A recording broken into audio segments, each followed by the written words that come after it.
नमस्कार दोस्तों, आप लोग मेरी वीडियोस देख रहे हैं। मुझे बड़ा अच्छा लग रहा है, परंतु आप मेरी वीडियोस को देख तो रहे हैं और अच्छे से सुन भी रहे हैं, परंतु आप सभी उसे ना लाइक कर रहे हैं, ना सब्सक्राइब कर रहे हैं। इससे मुझे ऐसा लगता है कि मेरे समझाने में कोई कमी है। अगर आप कमेंट करके मुझे ये बताएं कि मेरी कहाँ गलती है, तो मैं उसे ज़रूर सुधारूंगा और इससे मुझे और ज़्यादा मोटिवेशन मिलेगा और मैं और अच्छे तरीके से कबीर जी के दोहों का अर्थ आप सभी तक पहुंचा पाऊंगा। आप सभी मेरी वीडियो सुन रहे हैं। अगर आप उसी तरह मेरी वीडियोस को लाइक और मेरे चैनल को सब्सक्राइब करेंगे तो मुझे और ज़्यादा अच्छा लगेगा। तो चलिए दोस्तों, आज फिर मैं आपके साथ कबीर जी के दोहों को फिर से दोबारा से उनको पढ़ने की कोशिश करता हूँ और कबीर जी के बताए गए मार्ग पर चलें और ये मनुष्य जीवन जो ऐसे ही उस परमात्मा को जाने बिना व्यर्थ जा रहा है, इसे सार्थक बनाए और अपने इस मनुष्य जीवन का असली अर्थ जाने कि एक सच्चे गुरु का हमारे जीवन में कितना अधिक महत्व है। गुरु सो ज्ञान जो लीजिए, शीश दीजिए दान, बहुतक भोंदू बही गए, राखी जीव अभिमान। दोस्तों, कबीर जी इस दोहे के माध्यम से हमें ये कहना चाह रहे हैं कि जो शिष्य एक बार गुरु जी की शरण में चला गया, सतगुरु की शरण में चला गया और वह उस गुरु से पूर्ण रूप से ज्ञान प्राप्त कर लेता है, अर्थात वह यह जान लेता है कि परमात्मा कौन है, परमात्मा कहाँ है और उसको हम कैसे पा सकते हैं, और वो गुरु के बताए गए ज्ञान से उस परमात्मा को जान लेता है, तो अगर गुरु दक्षिणा में उस शिष्य से उसका शीश भी मांग ले तो उसको हंसते हंसते बिना किसी संकोच के उनके चरणों में समर्पित कर देना चाहिए। आगे कबीर जी कहते हैं, बहुतक भोंदू बही गए, राखी जीव अभिमान। पता नहीं ये संसार में कितने करोड़ों जीव ऐसे ही अपनी अज्ञानतावश, मूर्खतावश ऐसे ही आए और चले गए। उन्हें इस संसार में उस मालिक को, जिसने हमें भेजा है यहाँ पर कि हम इस मनुष्य देह में आकर के उस मालिक को जाने और इस 84 की बेड़ियों से अपने आप को आज़ाद करें। ऐसे ही जीव आता है संसार में और अपने आप में ही रहता है, अपने अहंकार में, अपनी मैं में ही रहता है और ऐसे ही इस संसार से चला जाता है। सब धरती कागद करूं, लेखने सब बन राय, सात समुद्र की मसी करूं, गुर गुण लिखा न जाए। दोस्तों, कबीर जी इस दोहे के माध्यम से हमें ये समझाना चाह रहे हैं कि गुरु का गुण अर्थात गुरु की महिमा, उनके बारे में हम कितना भी चाहें, कितना भी अनंत है वो, क्योंकि अनंत है, उनके बारे में हम कभी भी उनको पूर्ण रूप से जान नहीं सकते। इसी दोहे के माध्यम से उन्होंने गुरु की महिमा का बखान किया है कि सब धरती कागद करूं, मतलब जितनी भी धरती है उसको अगर मैं कागज बना लेता हूँ, लेखन सब बन रहा है, जितने भी जंगल में वन हैं उन सभी की अगर मैं लकड़ी से एक कलम बना लूं, सात समुंदर की मसी करूं, सात समुंदर का जितना भी पानी है और उस पानी की अगर मैं स्याही बना लेता हूं, तो भी गुरु गुण लिखा न जाए, तो भी उस कागज पे मैं गुरु के गुण को कभी नहीं लिख सकता, क्योंकि उनकी महिमा अनंत है, उनके गुण अनंत हैं, क्योंकि वो स्वयं ही नारायण का रूप हैं, वे हरि का रूप हैं और हरि को के गुणों के बारे में, उनको उनकी महिमा के बारे में लिखने के लिए हमें कोई ऐसी बनी ही नहीं वस्तु या कोई ऐसी धातु बनी ही नहीं या कोई ऐसा कुछ बना ही नहीं जिससे हम उस मालिक का, उस गुरु का, उस सतगुरु का गुण लिख पाएं। तो इस दोहे के माध्यम से कबीर जी हमें यही समझाना चाह रहे हैं कि गुरु जो अपने शिष्य पे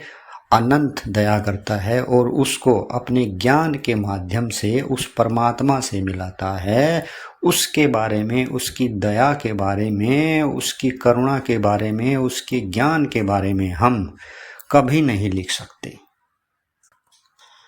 जो गुरु पूरा होए तो शीस हिले निभाही, शीस भाव सुत जानिए, सुत ते श्रेष्ठ शिष आई।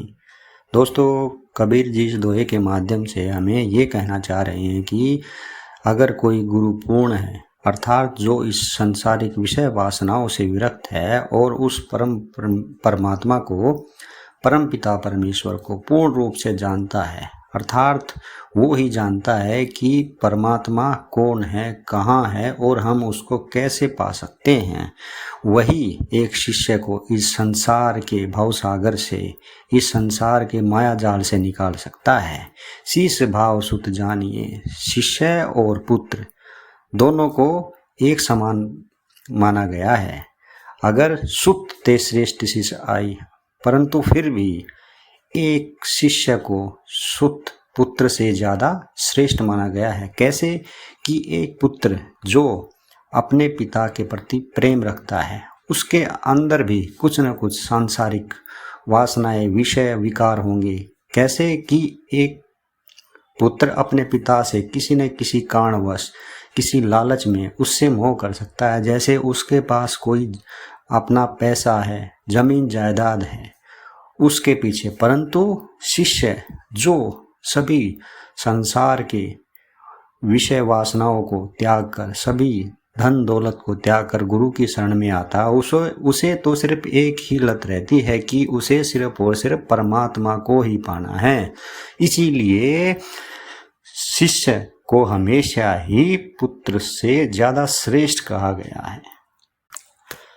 गुरु को सिर पर राखिए, चलिए आज्ञा माही, कहे कबीरता दास को, तीन लोक भय नाही। दोस्तों, कबीर जी इस दोहे के माध्यम से हमें ये कहना चाह रहे हैं कि गुरु को हमें अपने सिर पर रखना चाहिए, अर्थात हमेशा उनको एक ताज की तरह अपने सिर पर रखना चाहिए। और चलिए आज्ञा माही, उनकी आज्ञा में ही हमें चलना चाहिए, अर्थात हमें वो जो रास्ता बताएं कि हमें अच्छे कर्म करने चाहिए, उस परमात्मा को याद करना चाहिए, हमें भूखों को भोजन देना चाहिए, और इस संसार में रहते हुए हम कैसे उस परमात्मा को प्राप्त कर सकते हैं, उस ज्ञान को हमें अपने सिर पर रखकर उसी रास्ते को अपना धर्म मानकर चलना चाहिए। कहे कबीरता दास को, तीन लोक भय नाही। अगर कोई ऐसा शिष्य है जो अपने गुरु की पूर्ण बातों को और कही गई सभी बातों पर उनकी आज्ञा अनुसार चलता है, तो उस दास को तीन लोक भय नाही, उसको तीनों लोकों में भी कोई भय नहीं है। उसको कोई भी यहाँ संसार की मोह माया और जितने भी विषय वासनाएं विकार हैं उसको पकड़ नहीं सकते। गुरु कुम्हार शिष्य कुंभ है, गड़ी गड़ी काढ़े खोट, अंतर हाथ सहार दे, बाहर बाहे चोट। दोस्तों, कबीर जी इस दोहे के माध्यम से हमें ये कहना चाह रहे हैं कि गुरु एक कुम्हार की तरह है और शिष्य एक कुंभ की तरह है। जैसे कुम्हार अपने चाक पर एक घड़े को रख करके क्या करता है, उसको अंदर से तो हाथ रखता है पर बाहर से चोट मार मार करके उसको सीधा करता है कि कहीं से वो टेढ़ा मेढ़ा ना हो जाए। ऐसे ही गुरु क्या करते हैं, बाहर से तो कटु वचन बोलते हैं अपने शिष्य को कभी कभी, ताकि वो एक अच्छे इंसान की तरह रहे, अच्छे कर्म करे और उसके बताए गए ज्ञान के अनुसार ही चले। परंतु अंदर से गुरु हमेशा ही दयावान होते हैं, अंदर से हमेशा ही वो बहुत ही दयावान, शील, संतोष सब कुछ होता है उनके अंदर। उनके मन में अपने शिष्य के प्रति हमेशा ही बड़ा प्रेम होता है। अंतर हाथ सहार दे बाहर बाहे चोट, ऐसे ही गुरु क्या करते हैं, शिष्य को इसलिए कटु वचन बोलते हैं ताकि वो इस संसार में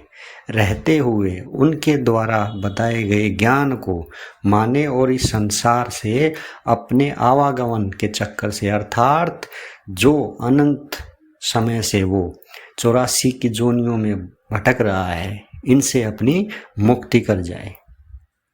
दोस्तों, आपको अगर मेरा ये वीडियो अच्छा लगे तो प्लीज़ कमेंट करके मुझे ज़रूर बताएं और आप मेरी इस वीडियो को लाइक करें और मेरे चैनल को सब्सक्राइब करें। तो दोस्तों, कल फिर हम इसी समय पर मिलते हैं कबीर जी के कुछ ऐसे ही दोहों के साथ, जिनसे हम अपने जीवन को और सार्थक और अच्छा बना सकें।